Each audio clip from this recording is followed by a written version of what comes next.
हमारा जो अंतस्करण है ये चुंबक की तरह है।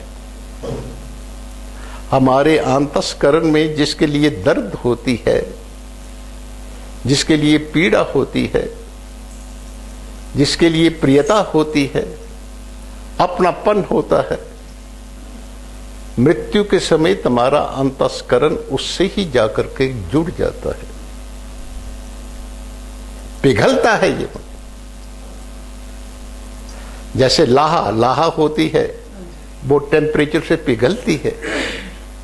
उस लाहा में तुम रंग की चुटकी को डाल दो तो वो चुटकी जो है उस लाहा के कण कण में समा जाती है। तो अंतस्करण में जिसके प्रति हमारी राग है, प्रियता है, आसक्ति है, दर्द है, पीड़ा है, तो मृत्यु के समय जो है अंतस्करण जो है उसी से जाकर के चिपकेगा, किसी दूसरी जगह में नहीं जाएगा।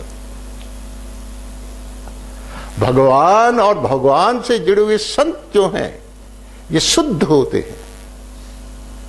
अगर हमारे अंतस्करण में उनके लिए दर्द होगी, उनके लिए पीड़ा होगी, उनके प्रति आत्मीयता होगी, अपनापन होगा, राग होगा, उनके प्रति प्रियता होगी, आसक्ति होगी, तो तुम्हारा भी हृदय शुद्ध हो जाएगा और मृत्यु के समय तुम्हारा अंतस्करण उनसे ही जाकर के जुड़ेगा। और इसके विपरीत अगर उनसे नहीं जुड़ा तो धन से जुड़ेगा, धन से जुड़ा तो शाम की शरीर, बच्चों से जुड़ा तो सुअर का शरीर, मकान से जुड़ा तो प्रेत का शरीर। तो ये संसार की संपदा देखो तुम्हें क्या बना रही है। जिस चिंतन के मूल्य के ऊपर 84 लाख योनियों में जाने का वारंट कट रहा है, उसी चिंतन के मूल्य के ऊपर भगवत धाम जाने का तुम्हारा वारंट कट जाएगा। लेकिन सारा यह अंतस्करण की बात है। अंतस्करण में जिसके लिए दर्द होता है, जिसके लिए पीड़ा होती है, अपनापन होता है, आत्मीयता होती है, ये ठाकर जी का बनाया हुआ विधान है। देखो भगवद गीता का एक श्लोक है, उसमें बतलाया ये मेरा विधान है।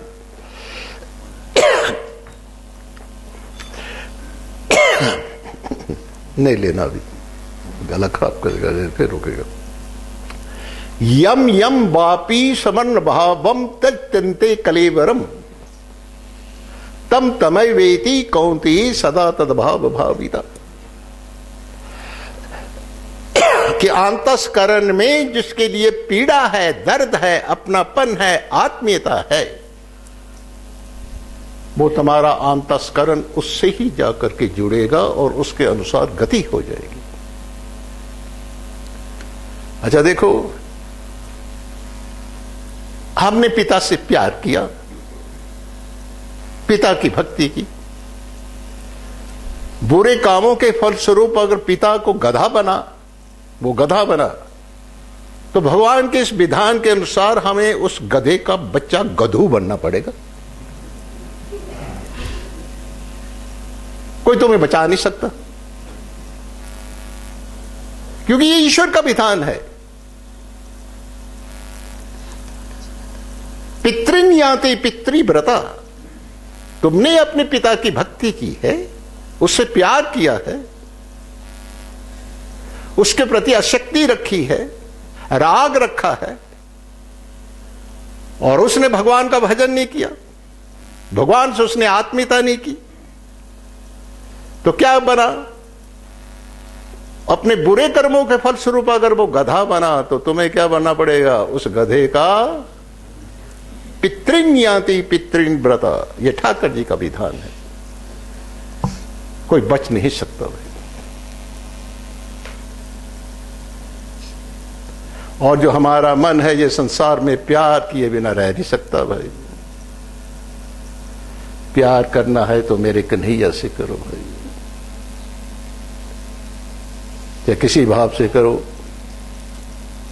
शांत भाव से करो, दास्या भाव से करो, वात्सल्य भाव से करो, मधुर्या भाव से करो। प्यार करने के यही काबिल हैं, बाकी सब कूड़ा कबाड़ है। बाकी सब तुम्हारी मृत्यु को बिगाड़ने वाले हैं। क्योंकि मृत्यु के समय अगर हमारी आत्मा को, हमारी चेतन जीवात्मा को चेतन परमात्मा का अगर आधार नहीं मिला तो जड़ता का आधार मिलेगा, क्योंकि ईश्वर को छोड़कर बाकी सब जड़ है। फिर जड़ योनियों से तुम्हारी उत्क्रमता शुरू हो जाएगी। अनंत जन्मों तक पशु पक्षियों की योनि में, जड़ योनियों में मिट्टी खानी पड़ेगी, धूल फांकनी पड़ेगी, बच नहीं सकता।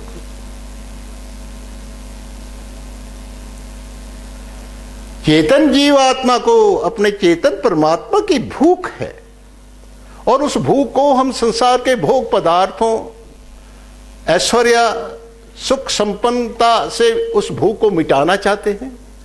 इससे बड़ा पागलपन जीवन में और क्या हो सकता है। भागवत में एक श्लोक आया, यत् पृथिभ्याम बृहीयवम हिरण्यम पश्वः स्त्रियः न अलम एकस्य प्राप्तम, कि संसार की सारी सुख संपत्ति की सामग्री, भोग ऐश्वर्य, दुनिया के सारे भोग ऐश्वर्य अगर एक व्यक्ति को दे दिए जाएं तो वो पागल जरूर हो जाएगा, लेकिन उसमें सुख शांति उसको नहीं मिलेगी।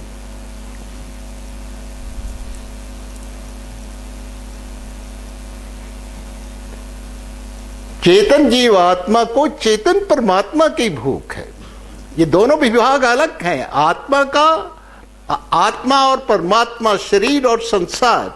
शरीर, संसार, शरीर का विभाग और शरीर का विषय है संसार। आत्मा का विभाग और आत्मा का विषय है परमात्मा। तो जो उसका विभाग और विषय है आत्मा को, वो उसको न दे करके हम क्या दे रहे हैं? संसार का भोग और ऐश्वर्य दे रहे हैं, और हम चाह रहे हैं कि हमें सुख शांति मिल जाए। ये सबसे बड़ा पागलपन है भाई। चेतन जीवात्मा को चेतन परमात्मा की भूख है। अब भूख लगी है पेट में, हलवा बनाकर पीठ पर बांध रहे हैं। कैसे भी भूख मिटेगी? सजातीय को सजातीय की भूख होती है, विजातीय की भूख नहीं होती। आत्मा के लिए संसार के सारे भोग पदार्थ जो है वो विजातीय हैं।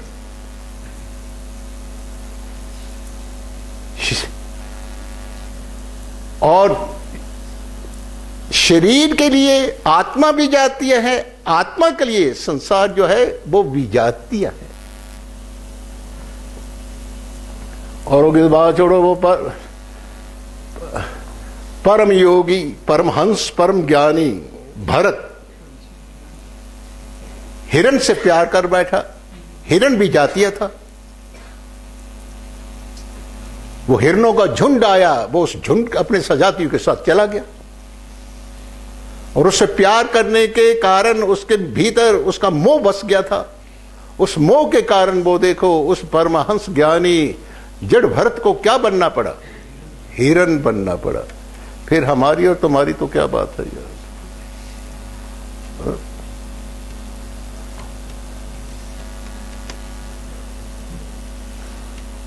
तो चेतन जीवात्मा के ऊपर जब अपने सजातीय चेतन परमात्मा का गूढ़ा और पक्का रंग चढ़ता है, तब मानव जीवन में आना मनुष्य का सार्थक होता है, और तभी कल्याण